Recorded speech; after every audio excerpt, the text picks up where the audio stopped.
ನಿಮ್ಮಿಬ್ರು friendship ಬಗ್ಗೆ ಹೇಳ್ಬೋದಾ ನಂಗೆ? ಪಾಪ ಅವ್ರಿಗೂ ಯಾರು ನೋಡೋರಿಲ್ಲ, ನಮಗೂ ನೋಡೋರಿಲ್ಲ, ಹಿಂಗೆ ದೇವ್ರ ಸೃಷ್ಟಿ ಮಾಡೋನಷ್ಟೇ. ನಮ್ಮ ಯಜಮಾನ್ರು ಅವರು ಬೇರೆ ಲವ್ ಮಾಡ್ಕೊಂಡು ಮದುವೆ ಮಾಡ್ಕೊಂಡು ಅಲ್ಲಿ ಹೋಗೋದು. 3 ಮಕ್ಕಳು, 2 ಹೆಣ್ಣು 1 ಮಗ.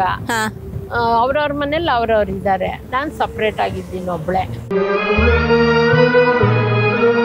ಮಗಳು ಮನೆಗೆ ಹೋಗಿರ್ಬೋದಲ್ಲ? ಯಾವತ್ತೂ ಇನ್ನೊಬ್ರು ಭಾರ ಆಗ್ಬಾರ್ದು ಮೇಡಮ್. ಈ ವಯಸ್ಸಾಯ್ತು, ಯಾವಾಗೇನ ನಾವು ಹಾರ್ಟ್ ಪೇಷಂಟ್ ಬೇರೆ ಆಗೋಗ್ಬಿಟ್ರೆ ನಮ್ಮನ್ನ ನೋಡೋರು ಇಲ್ಲ, ಏನಪ್ಪ ಮಾಡೋದು ಅಂತ ಅದೊಂದು ಅನ್ಸುತ್ತೆ ಅಷ್ಟೇ. ಯಾವತ್ತು ಮೇಲಿರೋರ್ನ ನೋಡಕ್ ನಮ್ಗೆ ಆಗಲ್ಲ, ಎಟ್ಕಲ್ಲ. ಕೆಳಗಿರೋರ್ನ ನೋಡಿ ನಮ್ಗೆ ಸಾಕಪ್ಪ, ಸಂತೋಷ ದೇವ್ರೆ ಹಿಂಗೆ ನಡೆಸ್ಕೊಂಡು ಹೋಗಿ ಜೀವನ ಅಂತೀವಿ ಅಷ್ಟೇ. ನನ್ನ ಕಡೆಯಿಂದ ನಿಮಗೆ ನಿಮ್ಮ ಜೀವನದಲ್ಲಿ ಇನ್ನಷ್ಟು ಬೆಳಕು ಮೂಡ್ಲಿ, ಇನ್ನೊಂದಷ್ಟು ಜನ ಸಹಾಯ ಮಾಡ್ಲಿ. ನನ್ನ ಕಡೆಯಿಂದ ಈ ಸೀರೆ ನಿಮಗೋಸ್ಕರ. ಅಕ್ಕಿಂದ ತಗೊಳ್ಳಿ, ಇದು ಅಮ್ಮಂದೆ. ಸರಿ, ಬಂಡಿ ಮಂಕಡಮ್ಮ. ನೀವೇ ಆ ರೂಪ ಬಂದಿದ್ದೀರಾ, ಬಂದು ಕೊಡಲ್ಲ, ಆ ರೂಪದಲ್ಲಿ ಕೊಡ್ತಾ ಇದ್ದೀರಾ. ಪ್ಲೀಸ್, ತುಂಬಾ ಥ್ಯಾಂಕ್ಸ್. ಒಂದು ಫೋಟೋ ತೆಕ್ಕೊಳ್ಳೋಣ, ನೋಡ್ತೀರಾ? ಆಯ್ತು, ತೆಗೀರಿ ಮೇಡಮ್. ಯಾವ್ದಾನ ಒಂದು ಆಶ್ರಮ ಇದ್ರು ನೋಡಿ. ಆಶ್ರಮ ಏನಕ್ಕೆ? ಸೇರ್ಕೊಂಡ್ಬಿಡೋಣ, ಸಾಕು ಈ ಜೀವನ, ಇನ್ನೇನು. ಊಟ ಮಾಡಿಲ್ಲ ಅಂತ ಹೇಳಿದ್ರೆ ಒಳ್ಳೆ ಊಟ ಕೊಡಿಸ್ತೀನಿ, ಊಟ ಮಾಡೋಣ ಎಲ್ಲ ಒಟ್ಟಿಗೆ, ಸರಿನಾ?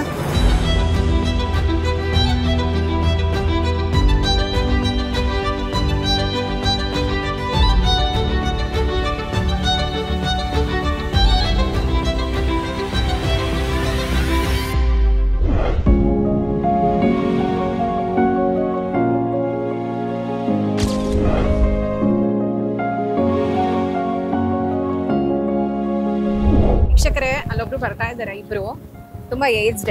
ಅವ್ರನ್ನ ಮಾತಾಡಿಸ್ತೀನಿ, ಅವ್ರ ಲೈಫ್ ಹೆಂಗಿದೆ ಅಂತ ಸುಮ್ಮನೆ ಕೇಳ್ಕೊತೀನಿ. ಕಷ್ಟ ಸುಖ ಮಾತಾಡ್ಕೊಂಡು ಬರ್ತಾ ಇದಾರೆ, ಕಾಲ ಆಗ್ತಾ ಇಲ್ಲ ಪಾಪ, ಆದ್ರೂ ನಡ್ಕೊಂಡ್ ಬರ್ತಿದಾರೆ. ಒಂದ್ಸತಿ ಮಾತಾಡ್ಸಿ ನೋಡೋಣ. Hello aunty. ನಮಸ್ತೆ.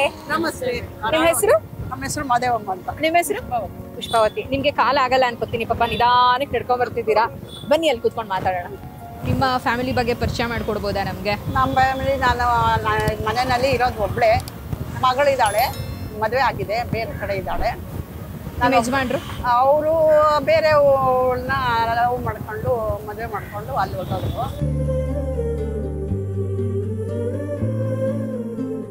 ಅವ್ರು ನಿಮ್ ಜೊತೆ ಎಷ್ಟು ವರ್ಷ ಇದ್ರು?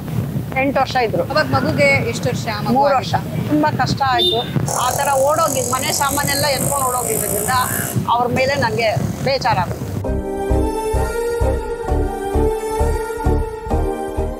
ಹೆಂಗೆ ಜೀವನ ಹೇಗೆ ಸಾಗಿಸಿದ್ರಿ ಮತ್ತೆ? ನಾನು ಕೆಲ್ಸದ ಮನೆಗೆ ಹೋಗಿದ್ದೀನಿ, ಕಡ್ಡಿ ಉಜ್ಜಿದ್ದೀನಿ, ಪ್ಯಾಕಿಂಗ್ ಮಾಡಿದ್ದೀನಿ, ಮನೆಯಲ್ಲೂ ಕೆಲಸ ಪ್ಯಾಕಿಂಗ್ ಮಾಡ್ತಾ ಇದ್ದೆ. ಈ ಥರ ಮಾಡಿ ಅವಳನ್ನ ಒಂದು 15 ವರ್ಷದ ತನಕ ಕಷ್ಟ ಆಯಿತು ಅವಳಿಗೂ. ನಾನು ಕಷ್ಟಪಟ್ಕೊಂಡು ಅವಳನ್ನ ಭಾರತೀಯ ಸಂಸ್ಕೃತ ವಿದ್ಯಾಪೀಠಕ್ಕೆ ಸೇರಿಸಿದ್ದೆ. SSLC ಆಯಿತು, PUCಗೆ ಓದಿಸಿದಾಯಿತು. ಅವಳು ಆಮೇಲೆ ಅವಳು ಕೆಲಸಕ್ಕೆ ಹೋಗಿ ಶುರು ಮಾಡಿದ್ಲು. ಪಾರ್ಟ್ ಟೈಮಲ್ಲೂ ಓದ್ಕೊಂಡು ಇವಾಗ ಅವ್ರ ಮನೆ ಇದೆ. ಹಾರ್ಟ್ ಪೇಷಂಟ್ ಬೇರೆ ನಾನು, ಅದರಲ್ಲಿ ಹೆಂಗೋ ಮಾಡ್ಕೊಂಡು ಹೋಗ್ತಾ ಇದ್ದೀನಿ. ನನ್ನ ಮಗಳು ಮಾತ್ರೆ ಎಲ್ಲ ಕೊಡಿಸ್ತಾಳೆ, ಇದರಲ್ಲಿ ನಾವು ಖರ್ಚಿಗೆ ಮಾಡ್ಕೊಂಡು ಹೋಗ್ತೀವಿ. ಸೊ ನೀವು 40 ವರ್ಷ ಆಯ್ತಾ ಮದುವೆ ಆಗಿ? ಈಗ ಒಂದು 35 ವರ್ಷದಿಂದ ನೀವು ಒಬ್ಬಂಟಿ ಜೀವನವನ್ನ ಅನುಭವಿಸ್ತಾ ಇರೋದು. ಹೌದು. ಹೆಂಗ ಅನ್ಸುತ್ತೆ ಆಂಟಿ ಲೈಫು? ತುಂಬ ಕಷ್ಟಕರವಾದ್ರು, ಆದರೂ ಧೈರ್ಯ ಮಾಡಿ ನಾನು ಜೀವನ ಮಾಡಿಕೊಂಡು ಇಷ್ಟು ವರ್ಷ ಬಂದಿದ್ದೀನಿ ನೋಡಿ.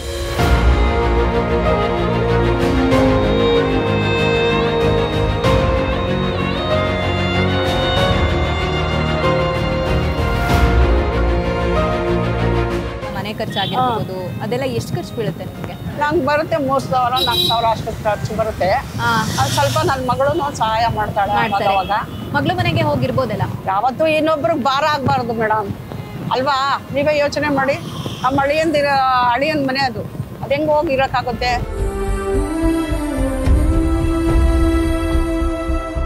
ಇರೋ ತನಕ ಸ್ವಾಭಿಮಾನವಾಗಿ ಬದುಕಬೇಕು ಅಂತ ನಾನು ಜೀವನದಲ್ಲಿ ರೂಪಿಸ್ಕೊಂಡಿದ್ದೀರಾ?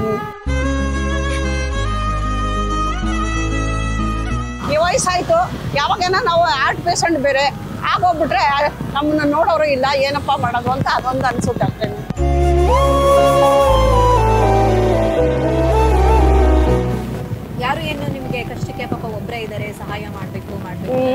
ಯಾರು ಇಲ್ಲ ಮೇಡಮ್ ಆ ಥರ.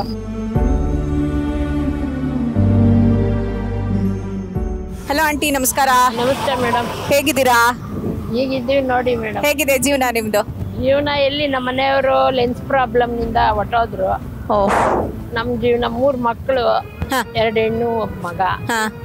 ಅವ್ರವ್ರ ಮನೇಲಿ ಅವ್ರವ್ರು ಇದ್ದಾರೆ. ನಾನು ಸಪ್ರೇಟ್ ಆಗಿದ್ದೀನಿ ಒಬ್ಳೆ.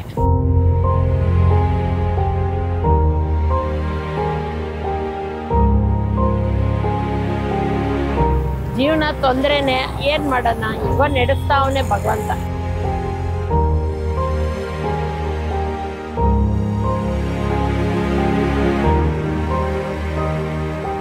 ಯಾರು ಸಹಾಯ ಇಲ್ಲ. ಹೆಣ್ಮಕ್ಳು ಯಾವಾಗ ಒಂದಿನ ಬರ್ತಾರೆ, ಹೊರಟೋಗ್ತಾರೆ. ಅವಂದು 2 ಮಕ್ಕಳು, ಅವನ ಜೀವನ, ಅವನು ಬಾಡಿಗೆ ಕಟ್ಕೊಂಡು ಜೀವನ.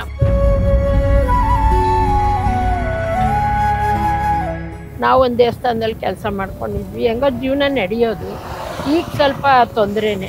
ಇಲ್ಲಿ ಬಿಸಿ ಊಟ ಕೊಡ್ತಾರೆ, ಗಿರೀಶ್ ಅಂತ, ರಾಧಾಕೃಷ್ಣ. ಮಧ್ಯಾಹ್ನ ಟೈಮ್ ಬಂದು ಇಲ್ಲಿ ಊಟ ಮಾಡ್ತೀವಿ. ಹಿಂಗೆ ದೇವಸ್ಥಾನ ಅಲ್ಲಿ ಇಲ್ಲಿ ಫ್ರೆಂಡ್ಸು, ಹೆಂಗೋ ಕಾಲ ಹಾಕ್ತೀವಿ.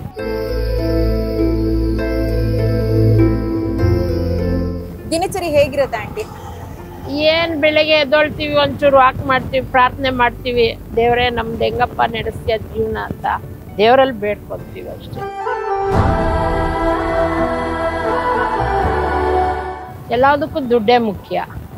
ದುಡ್ಡಿಲ್ಲ ಅಂದ್ರೆ ಏನು ನಡೆಯಲ್ಲ. ಸರ್ಕಾರ ಅದೊಂಚೂರು ಪೆನ್ಷನ್ ಇದು ಕೊಡೋದ್ರಿಂದ ನಮ್ಗೆ ಹೆಂಗೋ ಒನ್ ಟೈಮ್ ಸಂತೋಷವಾಗಿ ತಿನ್ಬೋದು. ಹೆಣ್ಮಕ್ಳು ಕರೀತಾರೆ, ನಮ್ಮನೆಗೆ ಬಂದ್ಬಿಡು ಅಂತಾರೆ. ನಮ್ಗೆ ಇಷ್ಟ ಆಗಲ್ಲ ಹೋಗಕ್ಕೆ. ನಾನು ಯಾರ ಮನೆಗೂ ಬರಲ್ಲಮ್ಮ. ನಮ್ಮ ಕೈಲಾಗೋವರೆಗೂ ನಾವು ಏನೋ ದುಡಿಯೋದೋ ಎಲ್ಲ ಹೆಂಗೋ ದೇವ್ರು ನಡೆಸ್ತಾನೆ, ನಾವು ಬರಲ್ಲ. ಮಕ್ಳಿದ್ರು ಮಕ್ಳು ನೋಡೋದಿಲ್ಲ ಅಥವಾ ಹೊಂದಾಣಿಕೆ ಆಗೋದಿಲ್ಲ, ದೂರ ಹೊರಟೋಗ್ತಾರೆ, ಒಬ್ಬಂಟಿಯಾಗಿ ಬಿಟ್ಬಿಟ್ಟು ಹೊರಟೋಗ್ತಾರೆ. ಅಂತವ್ರಿಗೆಲ್ಲ ಏನ್ ಹೇಳಕ್ ಇಷ್ಟಪಡ್ತೀರಾ ನೀವು? ಅವ್ರಿಗೆ ಮಾನವೀಯತೆನೇ ಇಲ್ಲ, ಮನುಷ್ಯತ್ವ ಇಲ್ಲ ಅವರಿಗೆ. ಅವರು ಒಂದು ಮಕ್ಕಳಾಗಿ ನಮ್ಮ ತಾಯಿ ನೋಡ್ಕೊಬೇಕು ಅನ್ನೋದು ಮನೋಭಾವನೆ ಇರ್ಬೇಕು ಅವ್ರಿಗೆ.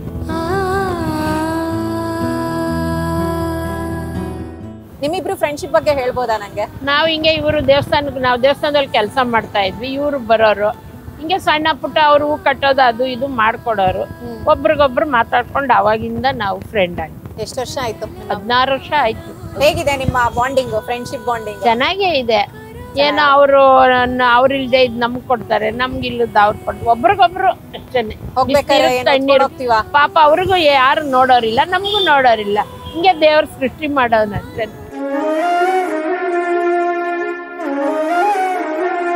ಈಗ ಒಟ್ನಲ್ಲಿ ಈಗ ಪೆನ್ಷನ್ ಅಲ್ಲೇ ನಿಮ್ಮ ಜೀವನ. ಹೌದೌದು. ಒಂದಷ್ಟು ನಿಮಗೆ ಅಟ್ಲೀಸ್ಟ್ ಇವರಿಗೆ ಮಗ್ಳಾರು ಸಹಾಯ ಮಾಡ್ತಾರೆ. ನಮ್ಗೆ ಯಾರು ನೋಡಲ್ಲ ಮೇಡಮ್. ನಮ್ಮ ಮನೆಯವ್ರು ಹೋಗಿದೆ ಒಂದು ದೊಡ್ಡ ಇದು. ಹೆಂಗ ಒಬ್ರಿಗೊಬ್ರು ಆಶ್ರಯಾಗಿ ಇದ್ವಿ. ಇವಾಗ ಒಂಟಿ ಆಗೋದೆ ನಾನು, ಅದೇ ಯೋಚನೆ.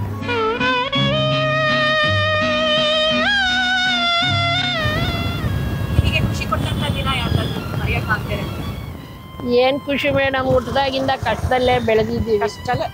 ಖುಷಿ ಅನ್ನೋದೇ ಇಲ್ಲ. ಈ ಮಕ್ಕಳನ್ನ ಓದ್ಸಕ್ಕೆ ಮಾಡಕ್ಕೆ ಕಷ್ಟ ತುಂಬಾನೇ ಬಿದ್ದಿದೀವಿ. ನಾವು ಸಹಿಸ್ಕೊಂಡು ಇಲ್ಲಿ ತನಕ ಬದುಕೊಂಡು ಜೀವನ ಮಾಡ್ತಾ ಇದ್ದೀವಿ. ಅದೇ ಒಂದು ಇದು ನಮ್ಗೆ ಅಷ್ಟೇ.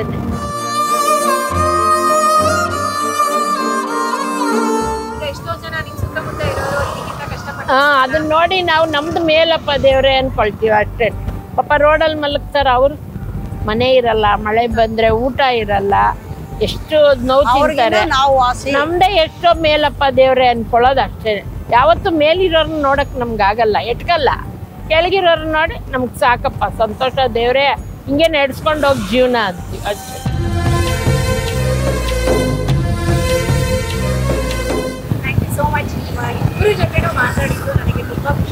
ನಮ್ ಏನು ಅಂತ ಕೇಳಿಲ್ಲ, ಯಾರು ಹಿಂಗ್ ಕೇಳೇ ಇಲ್ಲ ಮೇಡಮ್. ತುಂಬಾ ನಮಗೂ ಸಂತೋಷ ಆಯ್ತು. ಧನ್ಯವಾದಗಳು ಮೇಡಮ್, ನೀವು ಮಾತಾಡ್ತಿದ್ರು. ಮನುಷ್ಯನ ಜೀವನ ಅನ್ನೋದು ಏನಕ್ಕೆ ನಮ್ಗೆ ಕೊಟ್ಟಿರೋದೇ ಭಗವಂತ. ಮನುಷ್ಯನ ಜೀವನ ಬರೋದೇ ಎಷ್ಟೋ ಇದಕ್ಕಂತೆ.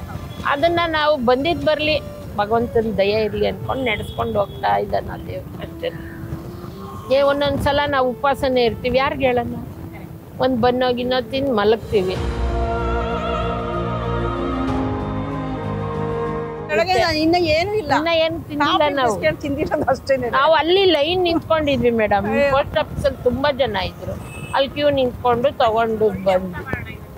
ಆಯ್ತು ಮೇಡಮ್, ನಿಮ್ಮ ಆಶೀರ್ವಾದ ನಮಗೂ ತುಂಬಾ ಆನಂದ ಆಯ್ತು. ಇಲ್ಲ ಇಲ್ಲ, ಚಿಕ್ಕವ್ರದ್ದು ಎಲ್ರದ್ದು ಇರ್ಬೇಕು. ಅದರಲ್ಲಿ ದೇವ ಸ್ವರೂಪನ ಕಾಣ್ಬೇಕಲ್ವಾ ನಾವೆಲ್ಲ. ಮತ್ತೆ ಇವಾಗ ಮಗುವಾಗಿ ದೇವ್ರು ಬರ್ತಾನೆ, ಅವ್ರ ಆಶೀರ್ವಾದ ಇದ್ರೆ ತಾನೆ ಎಲ್ರದ್ದು ಇರ್ಬೇಕು.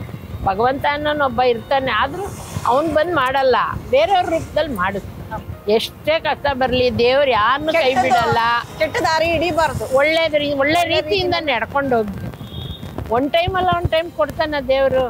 ತೃಪ್ತಿ ಪಟ್ಕೊಂಡು ಧೈರ್ಯವಾಗಿ ಇರ್ಬೇಕು. ಬಂದಿದ್ ಬರ್ಲಿ ಅಂತ ನಮ್ ಕೈಲಿ ಇಲ್ಲ, ನಾವು ಸಾಧನೆ ಮಾಡ್ಬೇಕಷ್ಟೇ. ಅದೇ ಹೇಳದ್ನೆ, ಯಾರಿಗೂ ಒಬ್ರಿಗೂ ಹೊರೆ ಆಗ್ಬಾರ್ದು madam.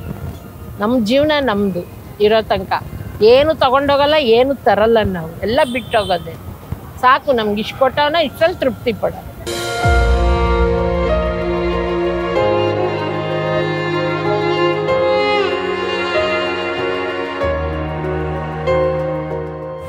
So thank you so much aunty. ಇಬ್ಬರು ಕೂಡ ನಮ್ಮ ಹತ್ರ ಇಷ್ಟ ತನಕ ಮಾತಾಡಿ ನಿಮ್ಮ ಜೀವನದಲ್ಲಿ ನಡೆದಿರತಕ್ಕಂಥ ಘಟನೆಗಳಾಗಿರಬಹುದು. ಲೈಫು ಎಲ್ರದ್ದು ಹೀಗೆ ಇರೋದಿಲ್ಲ, ಕಷ್ಟ ಬರುತ್ತೆ, ಸುಖ ಬರುತ್ತೆ, ಎಲ್ಲದನ್ನೂ ಕೂಡ ನಾವು ರಿಸೀವ್ ಮಾಡ್ಕೋಬೇಕು ಅಂತ ಒಂದು ನಿಜಕ್ಕೂ ಕೂಡ ಒಂದಷ್ಟು ಇನ್ಸ್ಪಿರೇಷನಲ್ ಮಾತುಗಳನ್ನ, ಒಂದು ಸಂದೇಶಗಳನ್ನ ನಿಜಕ್ಕೂ ಕೂಡ ನಮಗೆ ಕೊಟ್ಟಿದ್ದೀರಾ ಅಂತಲೇ ಹೇಳ್ಬೋದು. Thank you so much. ನಮ್ಮ ಜೊತೆ ಇಷ್ಟ ತನಕ ನೀವು ಬಿಡುವು ಮಾಡಿಕೊಂಡು ಪಾಪ ಕೂತ್ಕೊಂಡು ಮಾತಾಡಿದ್ದೀರಾ. ನನಗಂತೂ ತುಂಬ ಖುಷಿ ಆಯಿತು. ಇದೇ ರೀತಿ ನಿಮ್ಮ ಜೀವನ ಚೆನ್ನಾಗಿರ್ಲಿ. ನಮಗೂ ತುಂಬಾ ಸಂತೋಷ ಆಯ್ತು. ನಮ್ಮನ್ನ ಯಾರು ಈ ತರ ಕೇಳಿರ್ಲಿಲ್ಲ, ನಾವು ಹೇಳಿದ್ವಿ.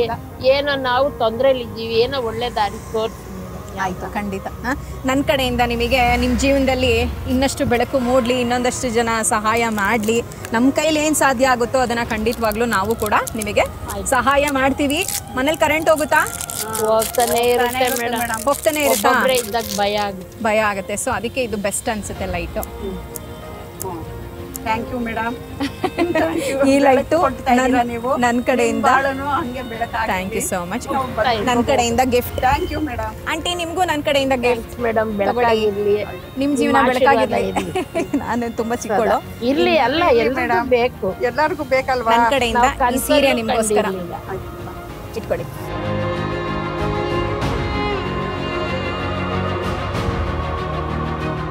ನನಗೂ ಖುಷಿ ಆಯ್ತು. ಸಹ ಹಿಂಗ್ ಮಾಡ್ಲಿಲ್ಲ ಮೇಡಮ್, ನೀವು ಮಾಡಿದ್ರಿ. ಇರ್ಲಿ, ಪರವಾಗಿಲ್ಲ. ಬರ್ಲಿ, ಆದಷ್ಟು ಬೇಗ ಅವರು ನಿಮ್ಮ ಹತ್ರ ಬರ್ಲಿ, ನಿಮ್ಮನ್ನ ನೋಡ್ಕೊಳ್ಳಿ, ನಿಮ್ ಪ್ರೀತಿಯಾಗಿ ಕಾಳಜಿಯಾಗಿ ನೋಡ್ಕೊಳ್ಳಿ ಅನ್ನೋದೇ ನಮ್ಮ ಬೇರೆಯವ್ರ ಆ ರೂಪಲ್ಲಿ ಕೊಡ್ತಾನಲ್ಲ ಭಗವಂತ, ಅದೇ ಸಾಕು. ಅವರೇ ಬಂದು ಕೊಡ್ಬೇಕು. ಆ ರೂಪದಲ್ಲಿ ನೀವೇ ನಮ್ಮ ಮಗಳು ಅಷ್ಟೇ. ಯಾವ್ದಾನ ಒಂದು ಆಶ್ರಮ ಇದ್ರು ನೋಡಿ. ಆಶ್ರಮ ಏನಕ್ಕೆ? ಸೇರ್ಕೊಂಡ್ಬಿಡೋಣ ಸಾಕು, ಈ ಜೀವನ ಇನ್ನೇನು.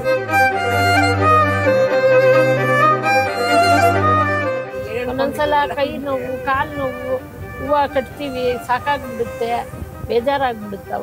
ಹೂವ ಕಟ್ಟೋ ಕೆಲ್ಸನೂ ಮಾಡ್ತೀರಾ?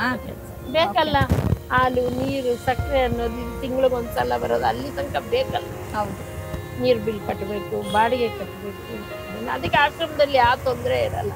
ಧ್ಯಾನ ಮಾಡ್ಕೊಂಡು ಒಂದು ಸೇವೆ ಮಾಡ್ಕೊಂಡು ಅಲ್ಲೇ ಇದ್ದೀವಿ. ಮನೆ ಮಠನೇ ಬೇಡ ಅನಿಸುತ್ತೆ. ಯಾರಿದ್ದೇಂತ ಒಬ್ರಿಗೆ ಹೊರೆ ಆಗಬಾರ್ದು. ಇನ್ನೊಂದು, ಇದು ನನ್ನ ಕಡೆಯಿಂದ ನಿಮಗೆ ಅಕ್ಕಿಂದ್ರ ತಗೊಳ್ಳಿ. ಇದು ಅಮ್ಮಂದೆ. ಎಲ್ಲಿದೆ ಹೇಳಿ? ಬಂಡಿ ಮಂಕಳಮ್ಮ. ನೀವೇ ಆ ರೂಪ ಬಂದಿದ್ದೀರಾ, ಬಂಡಿ ಮಂಕಮ್ಮಳ ಮನೆ. ಅಮ್ಮ ಬಂದು ಕೊಡಲ್ಲ, ಆ ರೂಪದಲ್ಲಿ ನೀವು ಕೊಡ್ತಾ ಇದ್ದೀರಿ. ತುಂಬಾ ಥ್ಯಾಂಕ್ಸ್.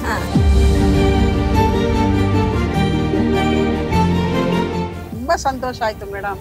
Thank you. ನಾವು ಕನ್ಸಲ್ಲೂ ಅನ್ಕೊಂಡಿದ್ವಿ, ದೇವ್ರು ಬಂದಾಗ ಬಂದ್ರಿ ಮೇಡಮ್. ನಿಜಕ್ಕೂ ಎಕ್ಸ್ಪೆಕ್ಟ್ ಕೇಳಿ ಆ ಕಡೆ ಹೋಗ್ಬಿಟ್ರು ನೋಡಿ, ತರಕಾರಿ ನೋಡಿ, ತರಕಾರಿ ತಗೊಂಡು ಹೋಗ್ಬಿಡೋಣ ಅಂತಿದ್ವಿ. ಅದೇ ಹೇಳಿಲ್ವಾ, ಎಲ್ಲ ಆಕಸ್ಮಿಕವಾಗಿ ಹೀಗೆ ಸಿಗೋದು ಅಂತ. ಬಂಡಿ ಕಾಳಮ್ಮ.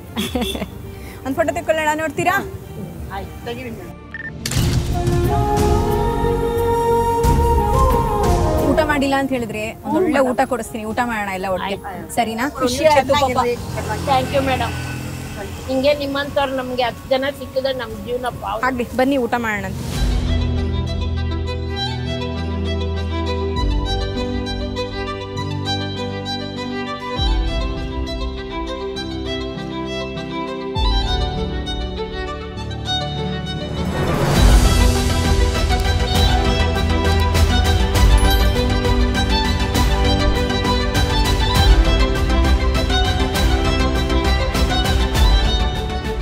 ನಮ್ಗೆ ಯಾವತ್ತೂ ಯಾರು ಹಿಂಗೆ ಮಾತಾಡ್ಸಿಲ್ಲ, ಬಂದು ಕೇಳೂ ಇರಲಿಲ್ಲ.